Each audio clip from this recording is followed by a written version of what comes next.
Assalamualaikum warahmatullahi wabarakatuh dan selamat sejahtera. Hari ini aku nak cakap sikit tentang apa yang kasi duduk asrama English.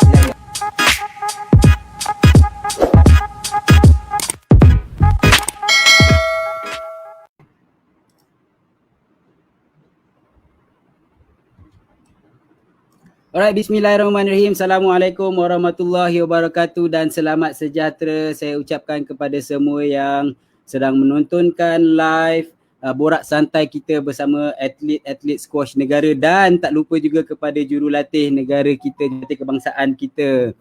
Jadi tuan-tuan dan puan-puan, hari ini kita amat beruntung kerana bukan senang kita nak dapat atlet-atlet kebangsaan dan jurulatih untuk bersama dengan kita. Actually this is my first time to have this kind of forum ataupun borak santai with this esteemed individuals daripada negara kita. Jadi saya pun amat beruntung, saya berterima kasih kepada panelis. Tapi sebelum saya meneruskan kepada sesi berikutnya, memperkenalkan kita punya ahli-ahli panelis, saya naklah juga bercerita tentang objektif program ataupun borak santai kita hari ini. Program borak santai kita hari ini sebenarnya kita fokus kepada untuk memberikan inspirasi terutamanya kepada anak-anak muda, murid-murid. Memandangkan saya seorang cikgu, kita nak bagilah inspirasi, kita nak suntik semangat kepada anak-anak murid kita untuk berjaya, bukan sahaja dalam bidang akademik. Yes, akademik itu sangat penting, tapi kita nak murid-murid ini membangun secara holistik. We would like to develop them holistically. Okay, secara holistik dari segi kerohanian, dari segi jasmani, dari segi akademik dan pelbagai dan keseluruhan lah, dari segi keseluruhan aspek lah. Dan oleh itu sebab itu saya pernah buka sesi ataupun buka komen kepada DFB dan Instagram saya, mengatakan kalau ada siapa-siapa yang ingin ataupun yang berminat untuk berkongsi apa-apa pengalaman, apa-apa ilmu yang ada, boleh PM saya. Dan alhamdulillah kita dapat Coach Shahril berapa orang kata sangat teruja untuk berkongsikan apa benda yang dia ada berdasarkan pengalaman atau ilmu yang dia ada untuk anda semua. Dan Coach Shahril, bila Coach Shahril PM saya, kebetulan saya dapat baca kisah seorang daripada panelis kita yang baru-baru ini menduduki peperiksaan dan resultnya sangat orang kata apa, memberangsangkan, sangat cemerlang. Jadi saya rasa why not, saya cakap dengan Coach Shahril, apa kata kalau kita panggil dua orang tu untuk join kita. Mungkin mereka ada something yang mereka nak kongsi dengan kita yang mungkin kita tak tahu, ataupun selama ni kita cuma dapat baca perkembangan mereka di media-media sosial ataupun di surat khabar, ataupun kita dapat tonton di berita di televisyen. Jadi terima kasih saya ucapkan. Sebagai permulaan saya ucapkan terima kasih kepada kita punya ahli-ahli panelis sekarang ini. Dan sebelum saya mulakan, saya inginlah membaca ataupun memberitahu sedikit guideline berkenaan dengan sesi borak santai ini. Okay, but this time will be in English lah. So this live stream will be live stream at StreamYard via my Facebook page, Fiknomi, and the link you can please share the link so that people will also get the benefit of what we are going to share, what the panelists are going to share. And then the panelists are moderator are not advised to overly criticize the government of Malaysia, Ministry of Education, Ministry of Sport and other organisation related. However, kita tak naklah macam kita terlalu mungkin ada benda we are not perfect, right? Tapi mungkin ada benda yang kita nak suggest untuk penambahbaikan. However, critical comments or remarks for improvement are allowed. That one we can consider. Okay, there will be 10 round. Okay, there will be 10 round for each panelist, and the panelists are given 3 to 5 minutes for each round to answer all of the questions prepared by the moderator. And then the moderator will inform the panelists once the time is up. All right.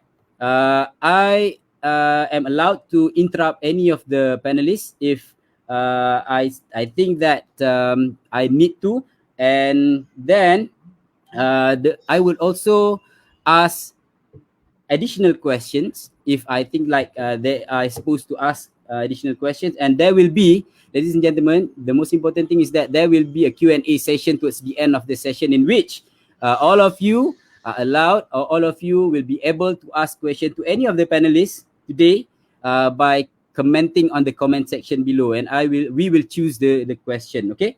And this session will be done in both languages, Malay and English language. All right, ladies and gentlemen, I do not want to to take more of your time. I believe that all of the panelists are excited. So let us start with the first panelist here. Alright.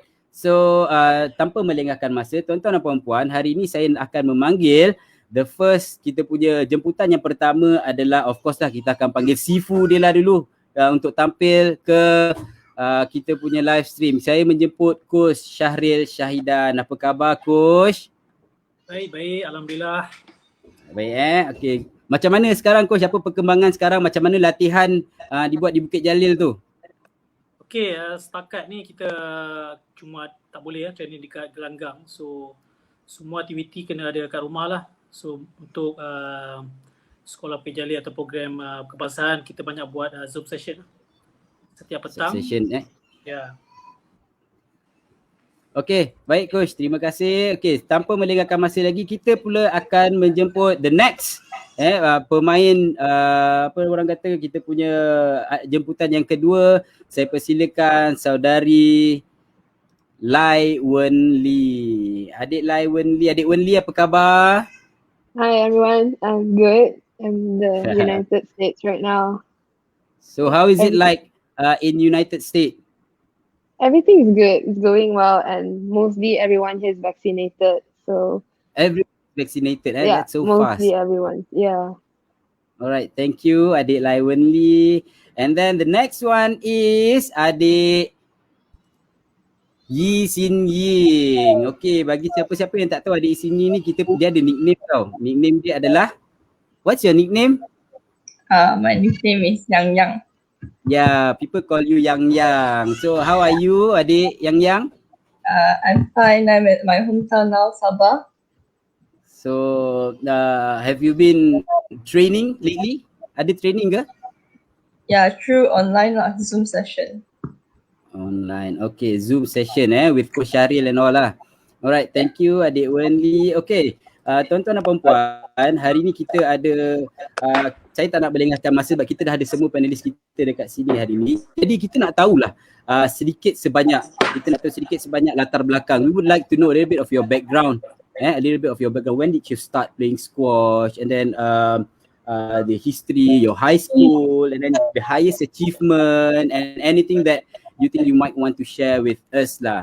I think we better start with Adik Yang Yang first lah, because Adik Yang Yang dah senyum macam tu kan. So we let Adik Yang Yang. Okay, please Yang Yang. I graduate from BJSS, the Bukit Jalil Sports School, and I start squash when I was at the age of 6. And my highest achievement was the SEA Games 2019. I got champion in the women's team. Yeah, and I'm taking the CIMP in September. Okay, Yang Yang, I would like to ask you lah. You said just now you are taking CIMP A level, right? Once you finish your A level, what's your next plan? What course do you plan to take after that? I'm not sure yet, because it will be around 1 year for me to finish my course, so I'll think after that. Right, thank you Adik Yang Yang. Okay, now let's listen to Adik Wen Li. Adik Wen Li, so I started playing squash at the age of 8, and then I entered Bukit Jalil Sports School at the age of 14, and I graduated there at the age of 17. So right now I'm currently in the States studying. I just finished my first year here. Yeah. Which state you come from? I'm from Sabah. You are from Sabah. Yeah, so I went to, both of us are from Sabah, and I went to Bukit Jalil Sports School when I was at the age of 14. 14, you were in Form 2. Okay, you were in Form 2, and then at that time, who was your coach back then? You mean at Bukit Jalil? Yeah, in Bukit Jalil. My coach was Ken Flynn. Yeah. Okay, Kathleen. Okay. Alright, thank you. Yeah. Adik Wen Li, kita nak tahu sedikit sebanyak tentang Coach Shahril kita lah. Siapa Coach Shahril ni kan? Kalau bagi saya yakin bagi penggemar-penggemar squash, mereka mesti kenal punya Coach Shahril ni. Takkan tak kenal. Kalau tak kenal ni kita macam pelik lah kan kalau tak kenal Coach Shahril dalam scene squash kebangsaan kita ni. Jadi tapi mungkin ada yang menonton ni bukan daripada scene squash kita. Jadi kita nak tahu sedikit sebanyak tentang Coach Shahril. Coach Shahril boleh cerita tak latar belakang sikit Coach Shahril ni siapa sebenarnya? Okay, orang tak kenal saya Coach Shahril, orang kenal Coach Sa. Okay, Coach Sa. Macam Yee Xin Ying orang panggil Yang. Yee Xin Ying orang tak kenal dia. Yang baru orang kenal. Okay. So sedikit lah tentang saya ni. Saya merupakan jurulatih di Sekolah Sukan Bukit Jalil dan juga jurulatih Kebangsaan lah sekarang. Baru 13 tahun pengalaman coaching di Bukit Jalil. Kemudian tugas saya di Bukit Jalil bukan sahaja sebagai jurulatih tetapi juga sebagai penyelaras, lepas tu sebagai bapa angkat kan. Saya jaga semua kan. Jadi saya ni pengganti lah ibu bapa sebagai bapa diorang lah. Apa-apa masalah memang diorang ni ataupun budak Bukit Jalil ni akan merujuk pada saya lah. So by the way saya daripada Terengganu lah. Dua orang ni dari Sabah tapi saya ni pada Terengganu. Kadang-kadang kita kena beritahu lah kita asal dari mana kan. betul coach. Kita kena orang kata ular menyusul hilang bisanya kan. Macam itulah.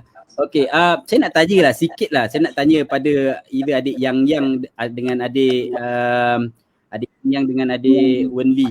Macam mana sebenarnya Coach Sa ni di dalam court sebagai jurulatih dan mungkin dia sebagai seorang cikgu ke atau sebagai seorang bapa. Kita nak tanya sikit adik siapa nak mula dulu? Wen Li ke Yang? Who like to start first? How is Coach Shahril? Coach Sa. Wen Li go first. Okay, Yang you go first. Yeah. Yang.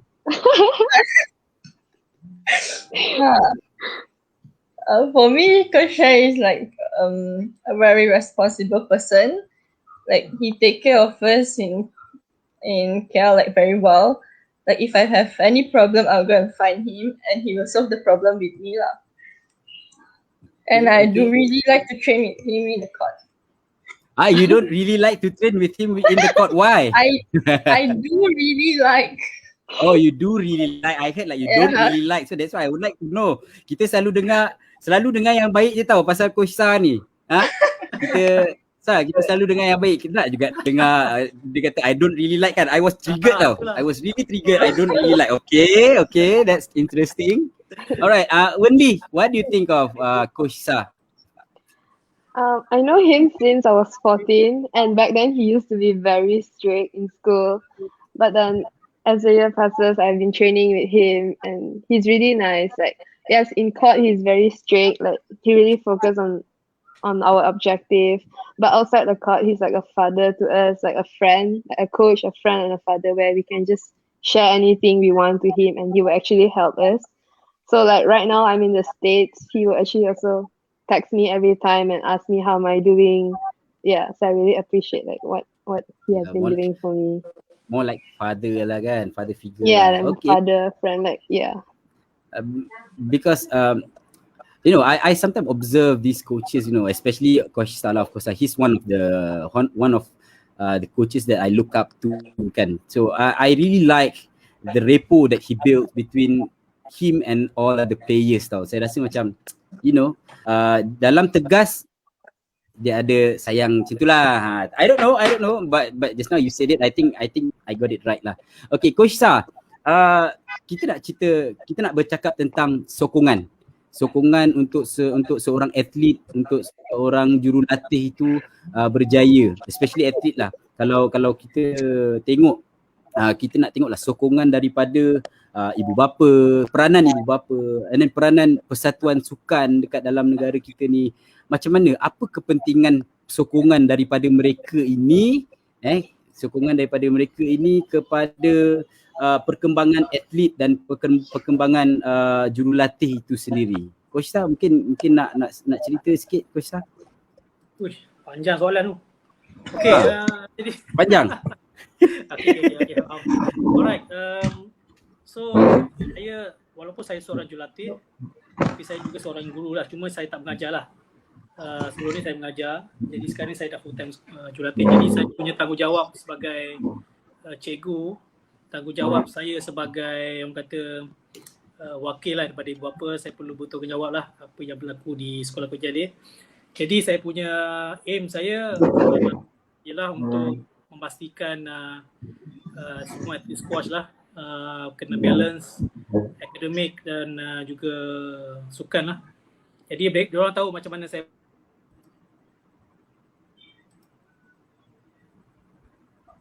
pastikan mereka belajar kat sekolah, cikgu, semua akademik semua akan selalulah everyday daily punya report lah kepada saya apa berlaku pada semua student squash lah. So at least saya tahulah apa yang berlaku di sekolah, di kelas kan. Manakala macam parents punya support, persatuan sekolah memang tinggilah, bagi saya sangat membantulah. Sebab kita tahu atlet kita ni memang tak ada masa cuti pun.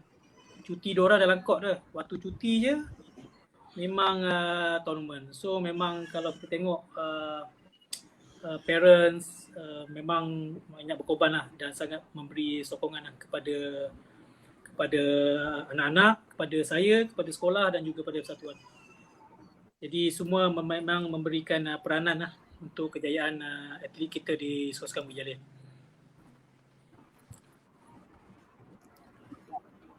Okay, thank you Coach Sah, terima kasih. Tadi Wen Li dengan Yang tadi Coach Shahril kata Persatuan Sukan, ibu bapa memang memberi sokongan yang padu terhadap awak berdua sebagai seorang atlet. Boleh tak saya nak I need you guys to be more specific in what kind of support does the Persatuan Sukan and the parents give you in order to develop you holistically dari segi sukan, dari segi akademik you, because kita tahu result SPM you untuk national athlete memang hebat lah kan. Jadi kita nak tahu macam mana in what kind of support does the sport association mungkin from Sabah ke kan ataupun SRAM and your parents give you. Siapa nak mula dulu? Who would like to say first? Tadi Yang lah, sekarang kita bagi Wen Li lah. Okay, Wen Li. I think they always encourage us if like we're having any difficulties, we just have to talk to them and they actually give us time to study. So like if I need more time to study, if I got exam, I just have to talk to STRAM or just tell coach that I need more time to study to finish up my work. They actually understand and they give us time to do it. And like for my parents, so I always call my parents up and they will actually listen to me. So like what's my problem? It's actually important to share like what are you going through sometimes because we can't hold the burden in. And they will actually encourage me to like sometimes just take some time off from study and just maybe watch some movie to relax yourself. Yeah. So all I can say is that one of the things that you like to do during your free time is to watch movie, correct? Yeah. Yeah. Okay, adik Yang. Macam mana? What support do you receive? Like last year was MCO. Like I applied STREM to like come back to Sabah because I need like more time to study, and they like allowed me to come back. So yeah, and my mom like she sent me to tuition and all. Like she forced me to study. That's why like I get the results now lah. So you kena yang ni kena paksa untuk study yang kena paksa untuk study kuat main Coach Syah kata yang kuat main. Okay, sekarang ni kita nak tanyalah macam mana apa kriteria no, saya nak tanya pada players dulu, saya nak tanya pada atlet dulu. Apa yang membuatkan you guys nak terima untuk masuk SSBJ? What makes you want to be in SSBJ? Yang dulu. I want to enter BJSS because like the environment there is better and they have like complete equipment, and so the coach is like better there. Yeah. Okay. Wen Li? So What At the makes age you decide? so at the age of 13, I initially got the offer to go Bukit Jalil, but then I did not want it yet because I thought like I would train better in Sabah. But then when I was 14, like there's not much players that I could train with, and I felt that Bukit Jalil has more players to spar with, and definitely the coaches. There will be more coaches there, like they can focus on you. Yeah. So actually, it was more of a sparring, like more players to play with, I would say. Yeah. Yeah. More players which has almost the same level with you to play with so that you can compete with each other Yeah, healthy, compared right? to Sabah, like there wasn't much. Like most of the players like pursued to studies. Yeah. Alright, Coach Sa, what are the qualification, what are the requirement, apa requirement for these athletes to join BJSS? Apa kelayakan dia, macam mana kita nak masuk BJSS? Let's say saya ada anak saya sekarang ni baru umur paling tua pun 5 tahun, mungkin satu hari nanti nak hantar anak pergi BJSS ke kan? Macam mana? Apa dia punya requirement dia? Alright, okay. Cikgu Fik, okay, ini sangat penting sebab parents selalu tanya, players tu sendiri selalu tanya macam mana kriteria untuk masuk. So this is very good chance to anyone to ask from this session. Tapi saya beritahu sikit lah apakah kriteria untuk masuk Bukit Jalil. Sebab kita tahu untuk masuk Bukit Jalil is very limited place. Alright, bukan semua orang boleh masuk, jadi dia punya demand tu agak kata very high lah. So kita kena buat satu set kriteria supaya tak semua orang boleh masuk. So kita cuma fokuskan kepada yang quality sebab untuk squash kita fokuskan kepada program kebangsaan. So bukannya program kata pembangunan. Jadi kita akan pilih pemain-pemain yang terbaik lah. Okay, so yang pertama semestinya umur mestilah timur 13 tahun hingga 16 tahun. Alright, itu yang kita buat. Kita tak nak ambil umur 17 tahun. Tapi ada special case untuk 17 tahun iaitu players from 5. Di mana kalau mereka di dalam program World Junior Squad, dah confirm World Junior Squad yang akan main kejohanan, dia akan boleh masuk form 5. Kalau tak, kita cuma ambil pada umur yang 13 hingga 16 lah kerana kita ada training program untuk proses dia kan. Kalau kita ambil lambat sangat kan slow pula dia punya progression. Jadi kita juga ambil untuk Perayu, tapi mostly Perayu ni ialah dalam program pelapis dan juga podium lah, pelapis kebangsaan. Jadi untuk masuk Perayu ni agak sukar sikit lah sebab kita dah kena pilih melalui pelapis kebangsaan. Alright, okay. Kemudian kita ada 3 lagi. Kemudian kita ada national ranking, kita tengok dia punya tournament result, kemudian kita tengok potential, dan kemudian yang paling penting is attitude. Okay, sebab kita watching them every tournament. So attitude juga memainkan peranan lah untuk masuk Bukit Jalil. Alright. Kemudian kita punya satu lagi kena commit lah sebagai orang kata full time squash players kerana setiap pemain akan bermain minimum 8 kejohanan setahun. Jadi memang tak ada cuti lah. Mostly kalau cuti sekolah tu memang tournament banyak Kemudian yang last kali ialah setiap kali ada camps ataupun apa-apalah program yang dilakukan oleh SRAM, pemain tu perlulah orang kata commit lah untuk datang. Ni kalau dah tak commit macam mana nak masuk Jalil, lagi susah kan. So itu adalah salah satu kriteria lah untuk masuk Bukit Jalil So tengok kriteria tu, kalau ada daripada awak boleh apply. Okay, Cikgu Fik. Okay, alright, baik. Coach, saya nak tanya tadi Coach, saya macam tak dengar physical requirement. Ada tak apa-apa physical requirement? Kena certain height ataupun berat tak boleh lebih berapa kilo ke? Ada tak Coach? Tak ada, kita tak ambil kira lah. Kita tak tengok as long as you are capable je, tapi bagus je. As long as you are good and then as long as you are good and then okay lah kan, you commit, you ada disiplin, boleh lah masuk.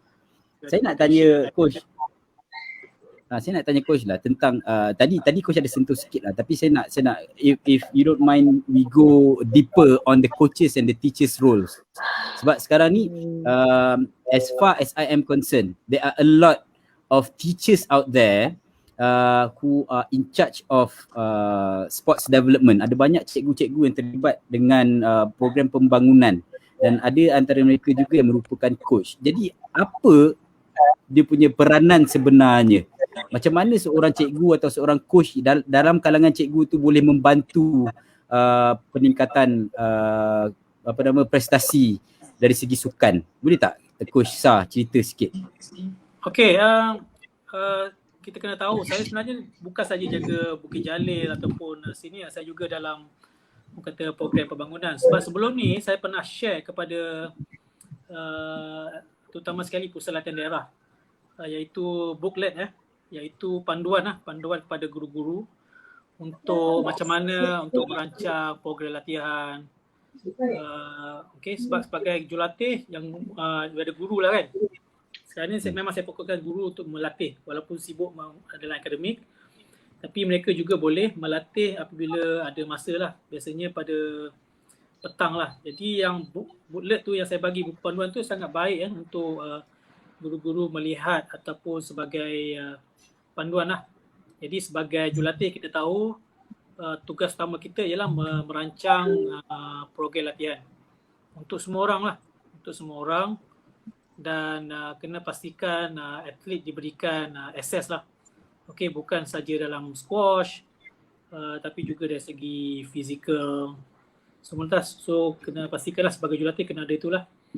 Kemudian sebagai jurulatih juga kita perlulah memberi sokongan dari segi psikologi diorang, pasal budak-budak ni main ni memang rapat dengan jurulatih berbanding dengan guru.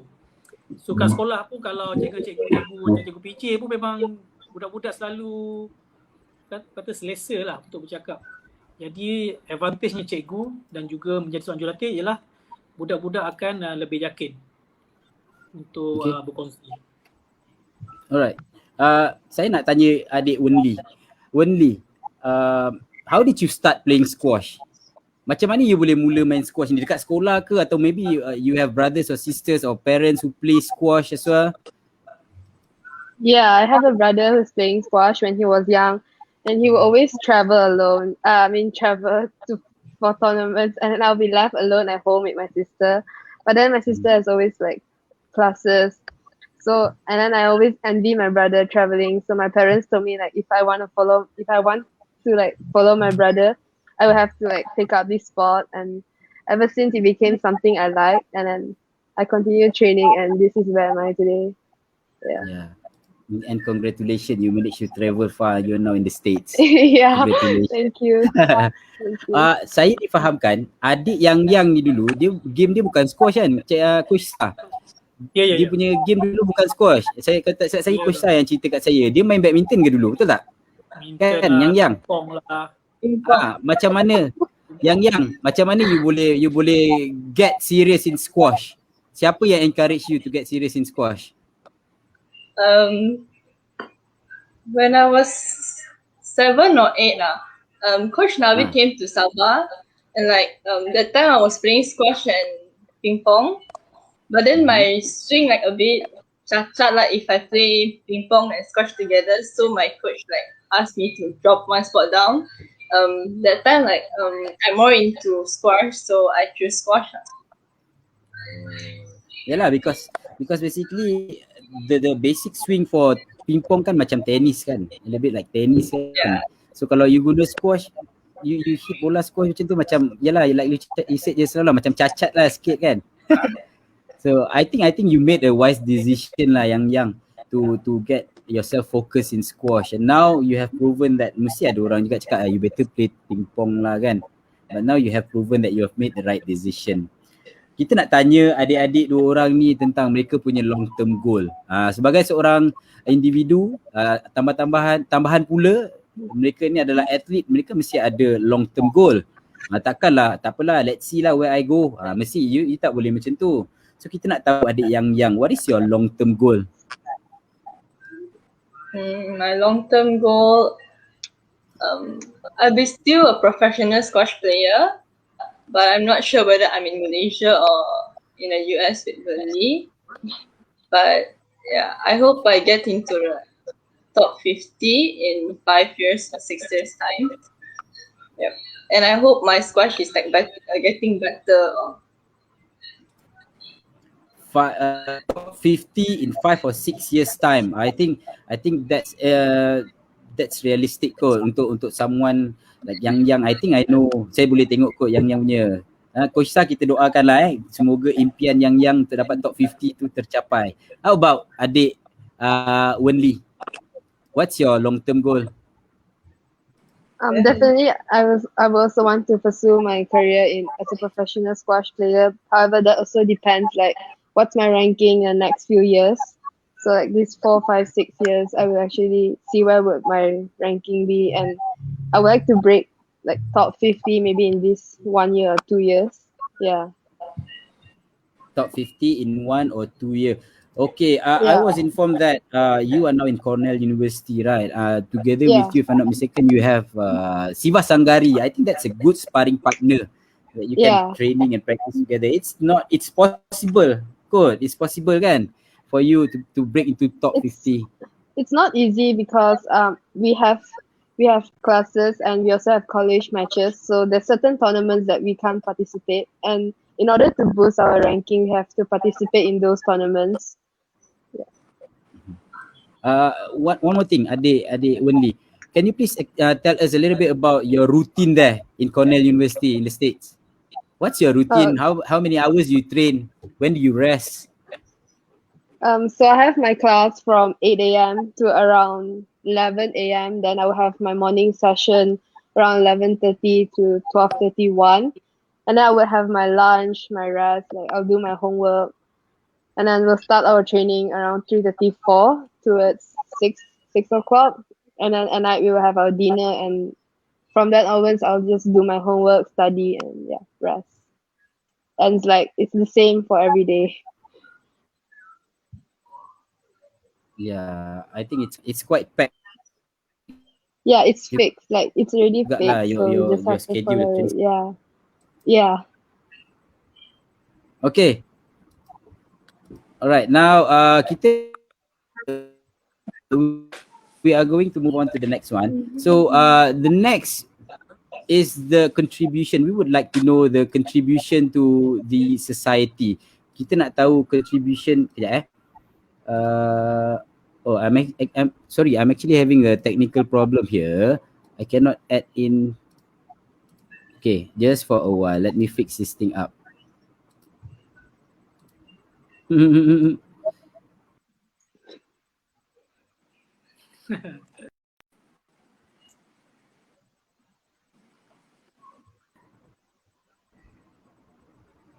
Okay, sorry for that one. Okay, now kita nak tanya adik dah boleh dah. Okay, kita sekarang ni nak tanya adik Wen Li lah.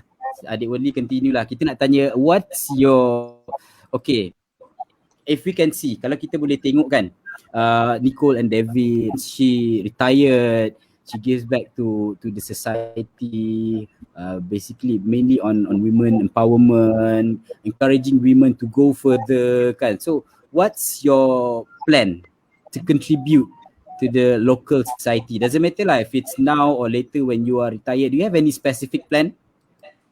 I think firstly would be organizing squash clinics for them, and then teach them. I think that's the one of the thing we can start to encourage some of the young players to start playing squash. So giving them free clinics maybe for tryout. Yeah, and then if they really like it, they can pursue it. So Yang, do you have any plan? Well, I'll encourage the juniors to study smart, and also give them thought if they want they should join what sport like that. Coach Shahril, pada pendapat coach lah, macam mana seorang atlet itu sama ada selepas dia bersara ke? Kita tengok, saya memang sangat respect pada Datuk Nicole dan David lah. Datuk Nicole dia habis dia stop situ saja, dia meneruskan dia punya contribution towards local society, especially towards women out there, to empower them. Jadi apa pendapat coach tentang contribution yang atlet negara kita boleh beri semula kepada rakyat Malaysia khasnya? Okay, satu ialah show by example lah. Bagi saya seorang atlet perlu menunjukkan example yang baik, sebab mereka ni sebagai kata duta kepada negara kita lah.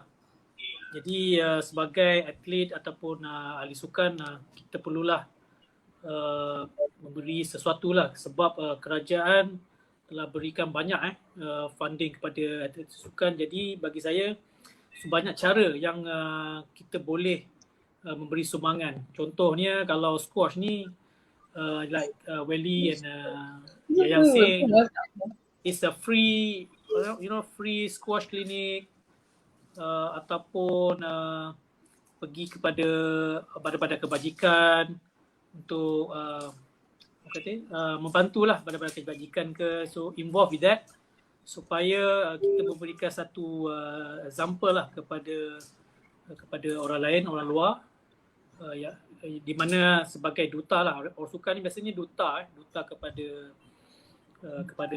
kerajaan kita lah, untuk menunjukkan sifat yang baik.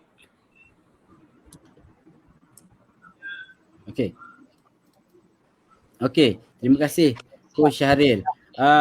Untuk pengetahuan semua, sebenarnya kita ada soalan tau, tapi saya saja nak simpan soalan tu sampai hujung set nanti. Kita biar dulu soalan tu, kita nak tanya soalan lain. Dan untuk pengetahuan kita punya jemputan hari ni juga, soalan-soalan yang saya tanya hari ni sebenarnya pun saya kumpul daripada Instagram saya. Jadi basically some of the question are asked by my students, because some of them pun macam berminat lah untuk jadi atlet. Mesti punya budak-budak sukan ni akan ada satu impian untuk jadi atlet macam the both of you, national athlete. Jadi dia nak tanya lah, your daily routine as an athlete. Apa daily routine you sebagai seorang atlet? Untuk you need to maintain your fitness, at the same time you are also a student kan, nak kena jaga akademik juga. Jom kita tanya Yang, sebab Yang ni baru lepas habis SPM. Kita nak tahu macam mana Yang maintain dia punya performance and at the same time improve and maintain dia punya academic achievement. So Yang when I was in the high school, like there's 2 sessions per day, so like we train in the morning, then after that we got school, then after school we train again. There's a break time at 8 and 9 like that, and you can study at that time lah. Itu je. You study sekejap je Yang. Maksudnya you ni memang yang pandai ke macam mana? Study smart. Study smart. Okay. Yang letih tak Yang sebagai seorang atlet? You pernah tak rasa alah tadi dah training letih lah, nak tidur lah, nak rest lah pula. Ada tak Yang? Ada. Tapi So like, apa you tapi kena like think what you want to achieve lah. Like you have target. So yeah, that's the biggest motivation for me to continue lah. You need to be very determined in order for you to to grab both academic and at the same time your sport performance. Adik Wen Li, what's your routine? Macam mana you balancekan your academic and your performance in sport? When it comes to training, then I will have to give all my attention onto training so that I don't regret after training. And then when it comes to study, I'll just have to study smart, like know what I need to study and not just read everything. Because I think when I was here in the US, at the beginning, I was just reading everything, and it was really different because back in high school, we just tend to try to read everything and memorize everything. But it's actually very different in the uni life. We actually have to study smart. We can't just study everything and memorize everything. Instead, we have to balance it out. So I think it's really important. So when it comes to study, we have to pay full attention to it. And then when it comes to training, we have to pay full attention to it as well, so that we don't miss it. We don't miss out in it. Yeah, I think that's one of the things, like how to balance it out. Yep. Thank you. Sebab ramai a lot of people out there, especially yang baru nak bermula, baru nak berjinak, those who are just getting started to be serious in sport. They are, how do you say, they are too extreme in terms of sport up to a certain point that they forget their responsibilities in the academic kan. So I think that you guys are, both of you are good examples, good examples for those who want to succeed academically and in sport. Okay, sekarang kita nak tanya, we are moving to the next one. I'm not sure what round are we in now. Let me check. Saya macam seronok gila tanya kan. Daily routine. Okay, now we are in round 8. Okay, so Coach Sa, apa cabaran yang paling susah sekali dalam in order to develop these athletes? And have you ever, apa nama orang kata, face failures? Ada tak pernah tempuhi kegagalan yang Coach Sa susahnya aku nak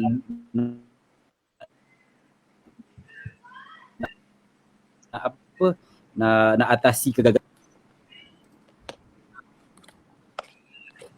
Coach? Coach Shahril dengar? Coach Shahril tak dengar. Tak apa, kita pergi dekat ni lah. Dekat atlet dululah. Kita pergi dekat Wen Li dah dulu. Tak dengar. Dah boleh dengar sekarang? Kita nak tanya soalan pada Coach Sa ni. Apakah cabaran ataupun mungkin pernah mengalami satu kegagalan? Macam mana nak bangkit balik daripada kegagalan tu ataupun nak mengharungi cabaran tersebut? Coach, dengar tak Coach? Wen Li lah, kita pergi Wen Li lah. Coach Sa mungkin tak dengar lagi. Wen Li, the challenges, the biggest failure or challenges that you have faced? I wouldn't say there's a failure in life, but rather a mistake or something to learn from it. Because we treat it as a learning curve.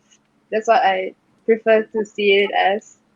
So, like in here, I always, like before this, I always doubt myself, and I always think that I always like depend on, I always prioritize like what people think of me and what do they see in me and stuff like that. But I think that it's one of the mistakes I made. So right now I'm just like trying to improve, like to focus more on myself and not to think so much about what other people think of me. Alright. Yeah. I like it when you say that it is not a mistake, it is not a failure, it might be a mistake, something that you can learn from. That is so positive. Because like failure, I think definitely we have felt many times, but we just have to learn from it. Yeah, I think that's one of the things that we can learn from you. Kan? Best lah, betul lah, bagus lah. Okay, Yang, kita tahu Yang, in sport, we have good day, we have bad day. If it's good, and then you will perform well lah. Sometimes kita tahu, we know, especially the coaches know your capability. The coaches know your capability. They know that you can do better. But then at that time, at that moment of time, you orang kata apa? You tak perform like what you used to be. So how do you overcome that bad day?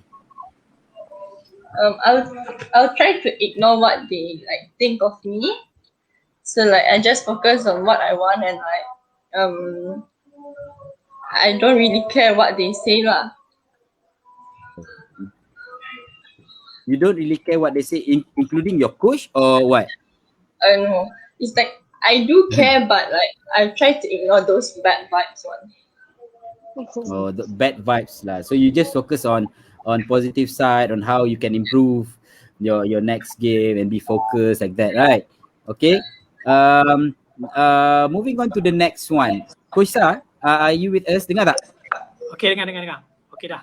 Okay, Coach Sa, kita nak tanya macam mana, apa cabaran sebagai seorang coach, sebagai seorang cikgu, yang cabaran yang paling besar sekali ataupun mungkin pernah menjumpai satu kegagalan. Tadi Wen Li kata dia tak suka guna kegagalan. Dia kata it's a mistake that we can learn from.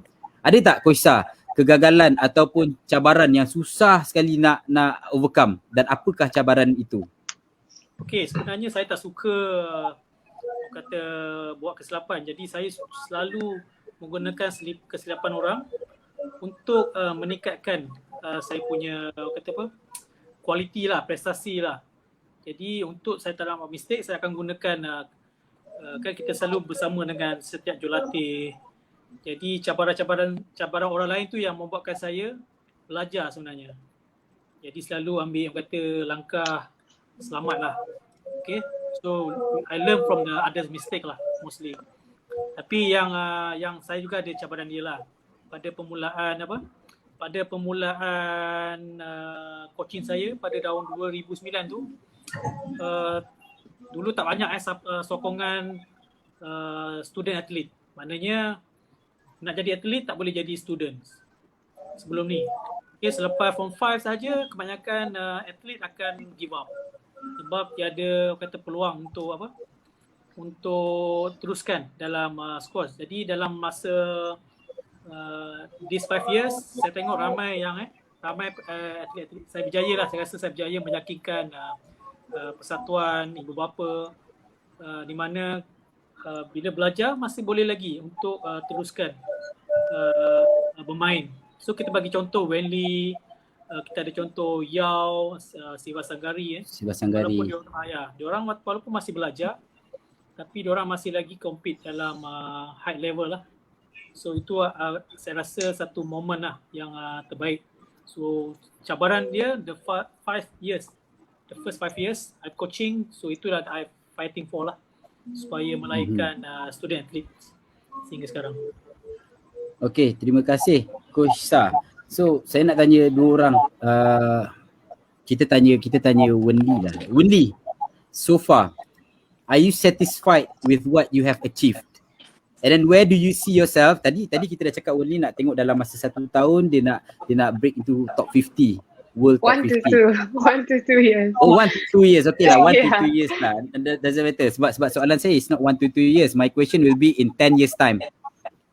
In 10 years time. So back to the question. Number 1 is, are you satisfied with where you are now? Adakah anda berpuas hati dengan di mana anda berada sekarang? And then what is your where do you see yourself in 10 years time? In terms of your career as a squash player, professional squash player.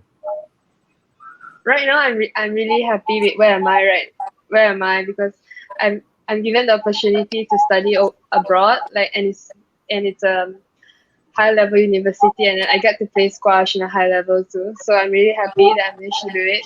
So in the future, 10 years time, I think have to depends in these few years, how is my achievement, everything. So I can't really predict it, but I hope that everything turns out well and I can become a professional squash player and my ranking will be good by then.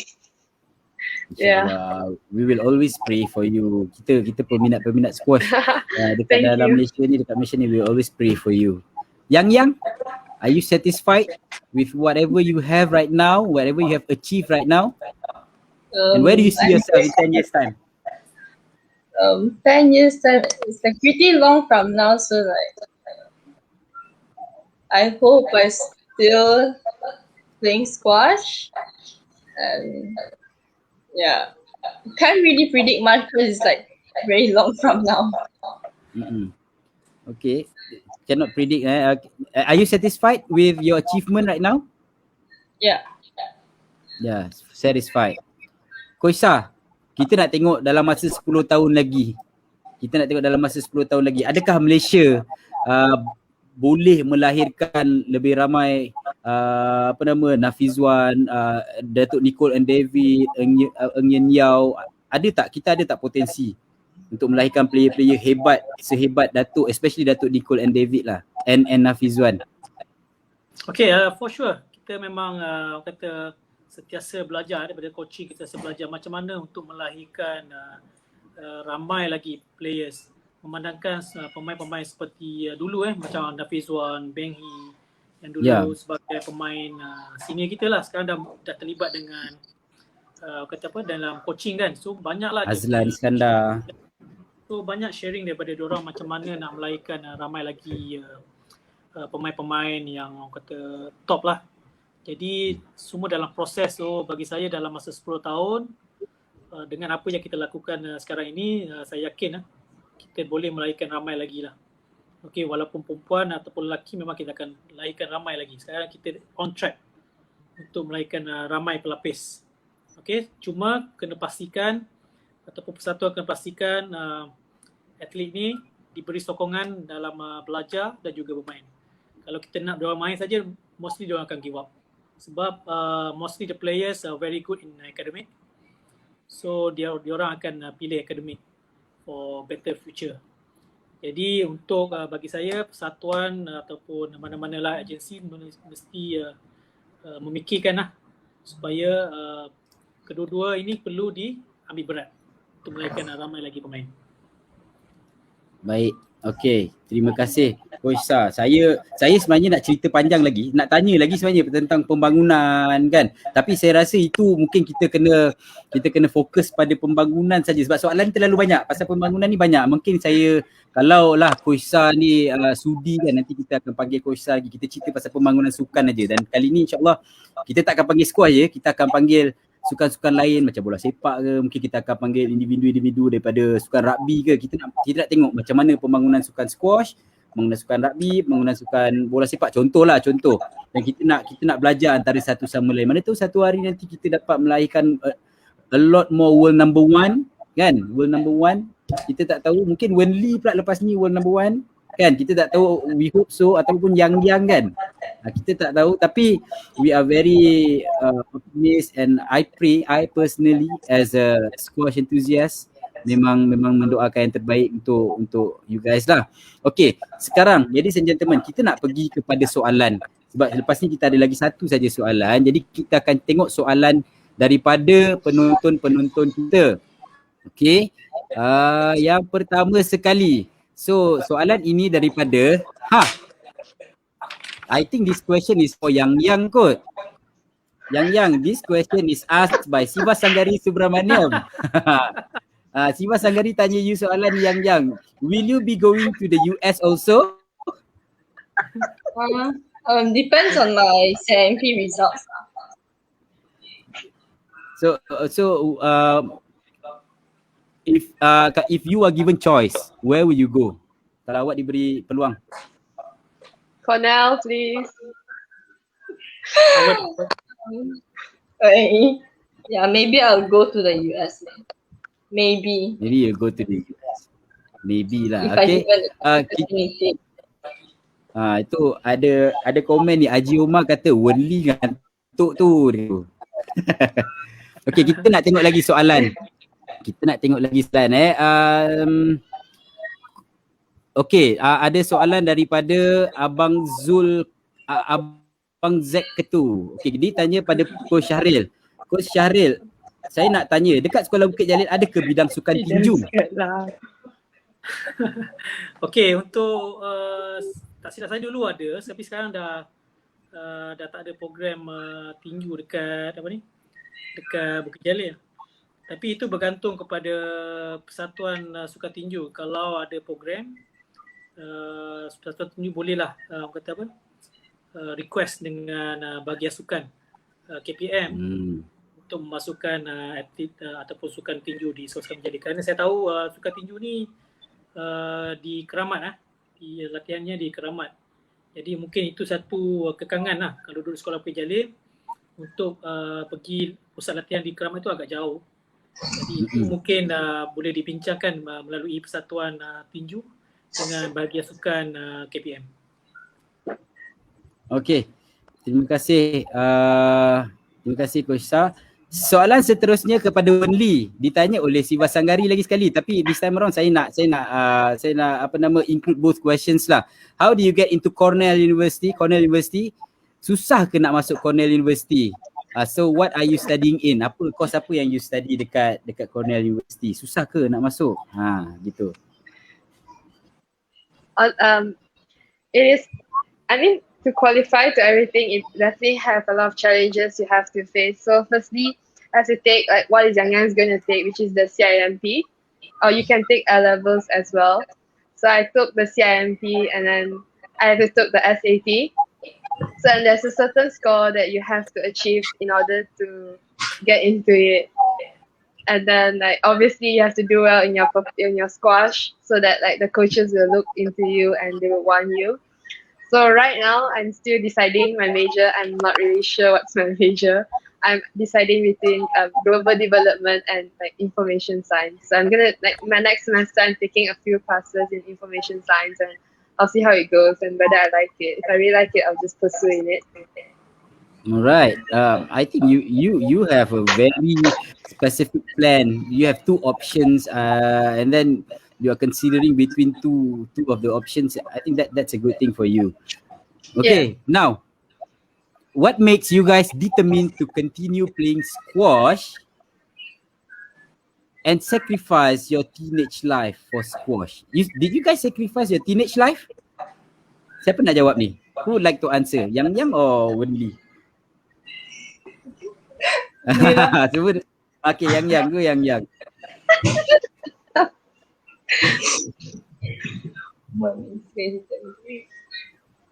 I don't think like because sacrificed my teenage life because I really enjoy playing squash.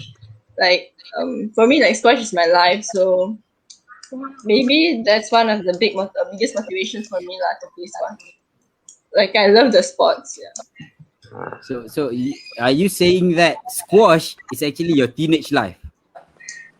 Yeah, kind of. Yeah. Wen Li, would like to add anything? Yeah. So what made you guys determined to continue playing squash? I think hanging out with my friends and going traveling with them, like going tournaments with them, is actually very fun because like you spend more time with them, you get to know more about them, and yeah.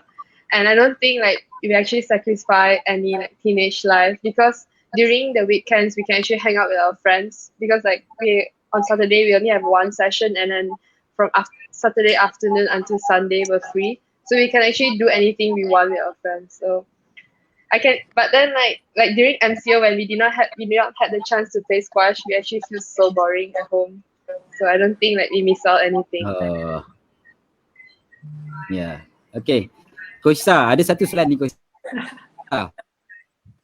Daripada Muhammad Faiz Hakim tentang pemilihan kemasukan ke Bukit Jalil semasa pandemik. Sekarang ni pandemik banyak benda yang tak boleh buat. Macam mana? Apa kriteria untuk masuk Bukit Jalil?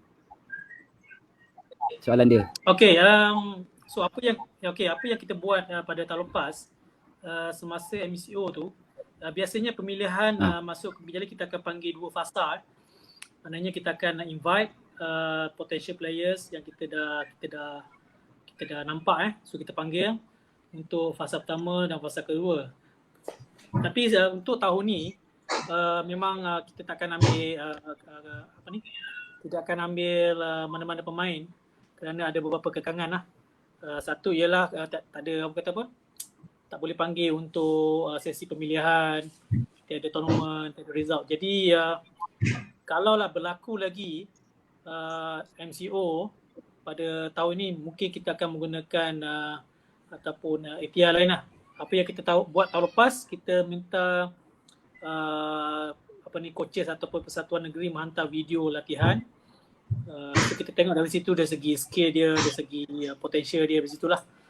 Dan satu lagi ialah melalui kita punya pegawai development daripada persatuan squash yang akan selalu update, ataupun selalu minta report daripada persatuan tentang pemain.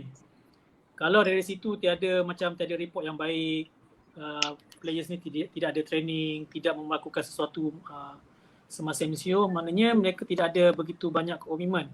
Jadi di sini kita akan lihat komitmen yang tinggi lah daripada pemain walaupun MCO, tapi pemain itu masih lagi berusaha untuk melakukan latihan. Jadi dari situ kita mungkin boleh menilai lah, antara satu kriteria kita untuk menilai pemain itulah. Selain daripada video dan juga komitmen pemain itu melalui laporan daripada jurulatih negeri. Okay. Saya nak teruskan soalan pada Coach Sa. Coach Sa, ni ada soalan dekat sini. Dia kata what is the tips for, sebenarnya soalan ni untuk Wen Li dengan Yang, tapi saya nak tanya pada Coach Sa lah.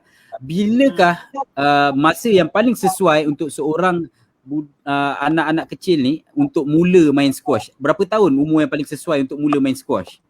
Okay, kalau kita belajar coaching course kan, Afiq kan dulu kan belajar kan, kita ada banyak stage kan. So kita ada banyak stage. So macam untuk squash ni kita tahu permulaannya pada umur 6 tahun, 7 tahun dah boleh mula, kerana kita tahu raket sekarang dah bukan macam dulu Afiq. Sekarang raket dah ringan. Jadi umur 6 tahun, 7 tahun dah boleh mula dah. Tapi kita tidaklah push dari segi fizikal. Maknanya cuma kata untuk orang kata minat dahululah. Fun supaya dia orang boleh teruskan latihan. Sebab kalau kita lihat untuk squash kejohanan dah boleh mula untuk bawah 9 tahun. Jadi umur 7-8 tahun tu dah boleh start latih, tapi bukannya dari segi fizikal lah. Not more to physical, so more to fun supaya mereka boleh ada pengalaman untuk 9 tahun. Tetapi untuk umur 11 dan 12 tahun memang kita akan fokus pasal untuk kejohanan British Junior Open memang ada ada peringkat umur 13 tahun, 11 dan 12 tahun. Jadi kebanyakan player dah mula boleh orang kata more to specific sikit supaya tahu macam mana bermain, tahu macam mana taktikal sikit-sikit lah, supaya kita lebih fokuskan apabila umur 13 ke atas lah, pasal dia punya persediaan fizikal dia lagi baik. Jadi bagi saya untuk permulaan saya cadangkan mulalah daripada umur 6-7 tahun supaya anak-anak boleh kenal dengan squash, tahu undang-undang, tahu cara swing, itu dah cukup bagus untuk permulaan. Baik. Okay, terima kasih Coach. Wen Li and Yang, I think this question is for you. What's your tips to the young squash players who have just started playing squash? Who would like to answer? Who would like to say something about this? Wen Li lah, Wen Li. Okay, yeah, I can go. Okay. Just enjoy the game when you're young and you will like it eventually. Like, don't pressure yourself so much and make more friends in it and you actually love it. Yeah. Make more friends, right? Sebab sebenarnya from my experience kan, main squash ni seronok sebab apa tau? Sebab the circle of friends that we have. Yeah, because we always enjoy and we laugh. I think that's how we improve actually. So it's like we're always so serious, then we get very tense and we don't really enjoy it. But if we enjoy, we make friends, we laugh. I mean, when it comes to training, we train, but outside of training, we can just enjoy with them and laugh. Yeah. Yeah. Yang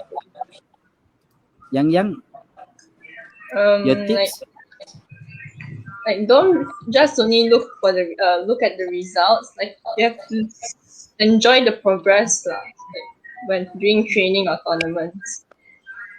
Enjoy the progress during training and the environment. Alright, Coach Sa pula, sebagai coach mesti kita nak dengar apa tips dia untuk player yang baru nak mula main ni. Kita mesti kena dengar daripada coach. Ya. Okay, untuk peringkat umur lah 7-8 tahun 9 tahun, kita jangan fokus lah, terutama sekali parents lah, selalu baru mula 7-8 tahun dah nak result. So apa jadi selepas tu budak-budak dah orang kata stress, burn out. Pasal dah lah sekolah pun dah kena dapat A kan.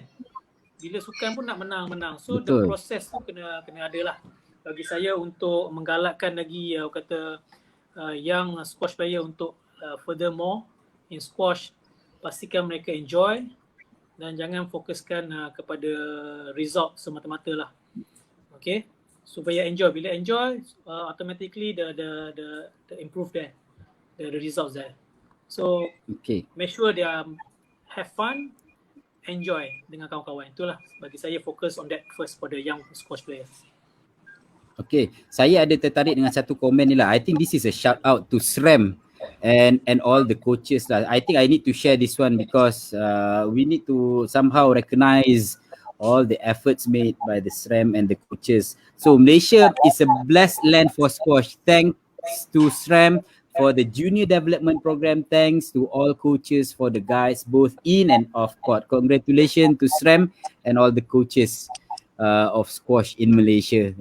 Okay, tuan-tuan dan puan-puan semua, kita dah nak sampai ke penghujung kita punya sesi Borak Santai. Jadi akhir kata saya nak minta kita punya jemputan ini untuk beri sedikitlah kata-kata ataupun mungkin dia nak sampaikan ucapan penghargaan kepada sesiapa kan.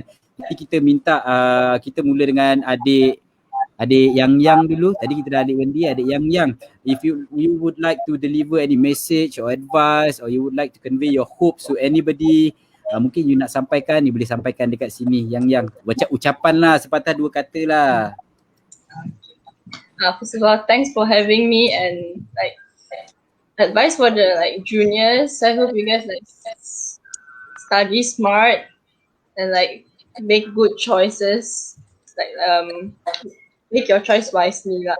Like, don't waste your time on like mobile phones or what.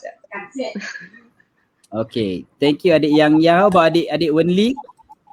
Firstly, thanks to you for having me in this Borak Santai, and then I would like to thank Coach Shahril, of course, and then Shram, Emerson, and Sabah, of course, and my parents for always encouraging me and supporting me. I mean, without Shram, I wouldn't be here. So, and then the message is, whatever challenges we are facing, always face it full of courage, because these challenges will always strive us to improve. So although sometimes the plan that we have don't work out, we shouldn't give up, but instead like keep working harder. And because sometimes the plans that did not go accordingly may be other better plans ahead of us. Yeah. So something like we have to trust the process of it. Okay. Thank you very much. Okay, Coach Sa pula. Coach Sa, ada apa-apa nak disampaikan? Alright, firstly Message terima kasih ya kepada Fik lah, Cikgu Fik kerana having us today. Jadi beberapa perkara lah saya ingin nyatakan di sini, iaitu pertama melalui siaran ni lah kita kata stigma orang luar. Okay, terutama sekali masuk Sekolah Sukan Malaysia ni hanya tahu bermain saja. Okay, so ramai juga yang pengen cakap Bukit Jalil ni belajar ke sukan saja. So jadi di sini kita boleh nampak di sini kita sudah buktikan walaupun berada di sekolah sukan yang memang pack dengan sukan, tapi mereka boleh lagi excel dalam akademik. So ini adalah contoh terbaik daripada Lai Wen Li, terutama daripada squash lah. Kita lihat Xiao Yizia mendapat 10A, Yayang 7. Okay, so memang tiada mustahil orang yang bersukan boleh berjaya dengan berjaya dalam akademik. So itulah saya punya ingin nyatakan kepada semualah sekolah-sekolah ke, jangan don't stop them to play sport, koko, teruskan, sebab sukan inilah yang kata memberikan orang release daripada stres supaya mereka lebih berdisiplin untuk orang kata buat apa-apa saja di luar ni. Melalui sukan adalah satu cara untuk mendisiplinkan pelajar. Yang kedua, gunalah sukan ni untuk masuk mana-mana institusi. Itu bagi saya. Pasal kalau kita lihat kebanyakan atlet akan mendapat advantage untuk mendapat scholarship mana-mana universiti. Jadi gunakanlah peluang untuk bermain sukan untuk mendapat faedah untuk meneruskan belajar di peringkat yang lebih tinggi. Okay, so diharapkan semua yang melihat ni ataupun mana-mana atlet sukan atau pelajar teruskan bermain dengan aktif dan gunakanlah sukan untuk pergi lebih jauh. Baik. Okay, saya secara personal, secara peribadi saya mengucapkan terima kasih lah kepada ketiga-tiga kita punya panel jemputan, Coach Sa, Yang, Wen Li. Thank you very much for your time. Thank you very much for joining me dekat saya punya online live ni, walaupun tak seberapa tapi you guys tetap juga sudi untuk join. Thank you very much. I appreciate a lot and I hope that this saya mengharapkan, I really hope that this sharing session will benefit to everyone who is watching, and insyaAllah I'll be uploading this video to my YouTube channel as well, and I really hope that you guys can share with siapa-siapa lah, anybody that you know who are interested in sports and at the same time they are also interested to join SSBJ ke, nak join any other sekolah sukan. Kita ada SSTMI juga, sebab I am surrounded by a lot of sportsmen and sportswomen out there, including a lot of my students as well. They are all interested in sport. Tapi mungkin ada dalam kalangan mereka yang tak nampak jalan, yang tak tahu dekat mana nak pergi. Saya harapkan program-program Borak Santai kita hari ini dapat memberi sedikit insight lah kepada tuan-tuan dan puan-puan yang menonton sekarang ini. Jadi saya rasa itu sahaja. Terima kasih saya ucapkan sekali lagi kepada kita punya jemputan. Terima kasih juga kepada tuan-tuan dan puan-puan yang menonton live session kita pada hari ini. Saya harap jangan serit lah. Kalau ada lagi, insyaAllah lepas ni kita ada planning lain. Mungkin saya harap kalau saya dapat panggil kawan-kawan yang lain nanti, sudi-sudikan lah saya harap sudilah untuk join kita lagi. Okay, sekian saja borak santai kita pada hari ini. Wabillahi taufiq wa hidayah. Assalamualaikum warahmatullahi wabarakatuh. Ciao. Bye-bye.